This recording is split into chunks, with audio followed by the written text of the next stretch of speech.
Maka warga Nawaripi yang saya cintai, saya menghimbau kepada semua warga Nawaripi supaya kita sama-sama menjaga keamanan dan ketertiban. Anggota Sabara jumlah 70 orang untuk melakukan patroli di wilayah Kabupaten Timika. Begitu juga dengan Reskim dan lain-lain. Oleh karena itu, salah satu dan juga mengusung program dari Bapak Kapolri yang baru, saya meminta kepada seluruh masyarakat Timika untuk bahu-membahu membantu Polres Timika dalam menjaga keamanan, yaitu meresmikan pos peduli keamanan di Nawaripi. Bapak dan Ibu seluruh anggota Polri yang saya hormati, saya sangat yakin dan percaya bahwa tugas Polri ini akan sangat ringan kalau semua masyarakat kembali kepada habitatnya. Polri ini ada karena Bapak Ibu warga masyarakat yang mencintai suatu kedamaian, keamanan di lingkungan. Sehingga itulah muncul kelompok-kelompok keamanan dan membentuk suatu organisasi yang namanya polisi untuk menjaga aturan-aturan itu.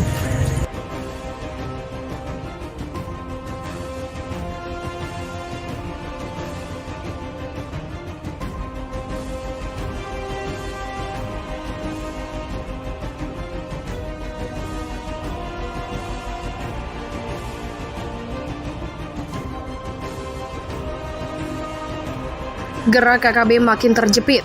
Kapolda Papua, kami dirikan pos keamanan di 3 jalur perlintasan mereka. Pergerakan kelompok kriminal bersenjata di sejumlah lokasi di Papua dipastikan kian terjepit. Hal ini seiring segera dibangunnya pos keamanan di jalur-jalur perjalanan kelompok teroris tersebut. Kapolda Papua Irjen Pol Matius D. Fakiri menjelaskan, rencananya akan dibangun 3 pos keamanan di jalur perlintasan KKB pimpinan Lekagak Telenggen yang berada di sekitar distrik Ilaga Utara, Kabupaten Puncak. Diharapkan hal itu makin membuat KKB kian terdesak. Terdesaknya pimpinan Lekagak Telenggen dikarenakan aparat keamanan gabungan telah membuat pos di beberapa jalur perlintasan yang biasa dilalui KKB, seperti distrik Ilaga, Ilaga Utara, dan Gome. Sejak 13 Mei 2021 dan 16 Mei 2021 ada kejadian. Itu memang kami sedang melakukan penegakan hukum karena kita sedang tutup rapat jalur-jalur mereka untuk memastikan bahwa kelompok ini harus keluar dari masyarakat yang ada di Ilaga, baik yang di Gome, Mayuberi di Ilaga Utara. Begitulah ujarnya di Jayapura. Fakiri mengklaim masyarakat di distrik Ilaga Utara, Ilaga, dan Gome menginginkan aparat mengusir KKB. Sejak KKB berada di wilayah itu, aktivitas masyarakat terganggu. Menurut Fakiri, seperti dikutip dari Tribun Papua, kelompok Lekagak Telenggen tidak berhasil dari distrik Ilaga. Mereka merupakan pendatang. Menurut Fakiri, seperti dikutip dari Tribun Papua, kelompok Lekagak tidak berasal dari distrik Ilaga. Mereka merupakan pendatang.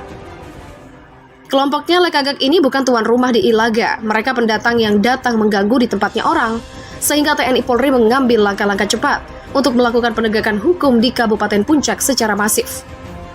Begitulah sambung Fakiri. Kapolda menyebut aparat keamanan akan terus melakukan penegakan hukum kepada KKB yang tidak menyerahkan diri. Fakiri memastikan aparat keamanan tetap membuka peluang bagi KKB untuk kembali ke masyarakat, asalkan mereka mau menyerahkan senjata api yang dipegang. Namun Fakiri menilai KKB tidak ingin menyelesaikan masalah dengan cara damai dan terus melakukan aksi kekerasan bersenjata untuk mendapatkan keinginannya.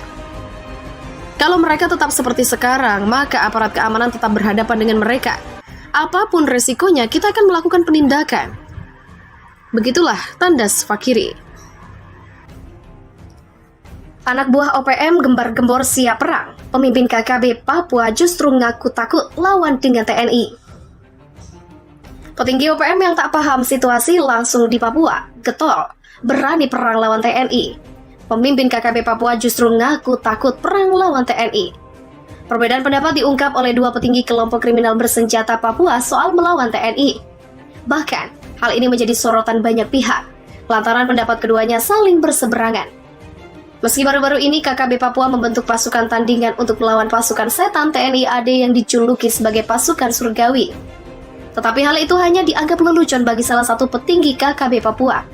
Bahkan, ia mengakui KKB Papua bisa langsung kalah bila TNI serius memerangi kelompok mereka. Ia pun tak memungkiri kehancuran KKB Papua bahkan bisa dalam sekejap ketika TNI menggunakan beberapa senjata mematikan ini. Hal itu diungkapkan oleh salah satu petinggi KKB Papua, Egyanus Kogoya, yang berbanding terbalik dengan ungkapan salah satu petinggi TPNPB OPM, Sebi Sembom, yang gembar-gembor berani lawan TNI. Bahkan Egyanus Kogoya mengisyaratkan bakal langsung menyerah apabila TNI mengeluarkan senjata pamungkasnya. Ya, aksi teror yang dilakukan KKB Papua kian menjadi-jadi setelah dinyatakan sebagai teroris oleh pemerintah.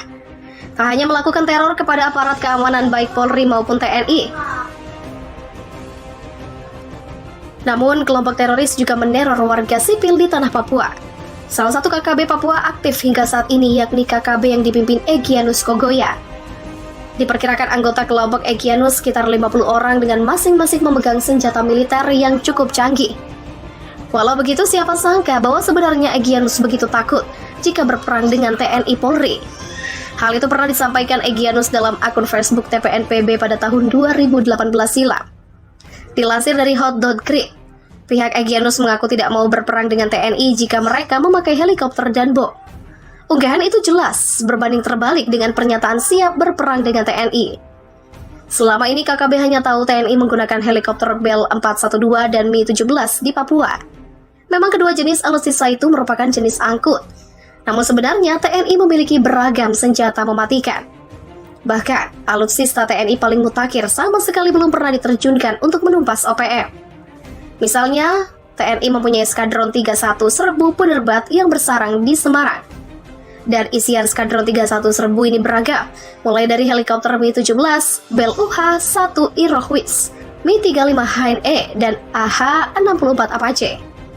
Dua nama terakhir inilah yang menjadi momok menakutkan bagi Egyanus dan prajurit KKB. Kemampuan AH-64 Apache ini sangat mengerikan, yakni AH-64 Apache yang dimiliki Indonesia adalah varian paling canggih, yakni Guardian. Jika pilot mengaktifkan helm head-mounted display, maka moncong senapan mesin akan mengunci sasaran. Jadi, sasaran tidak akan bisa lepas.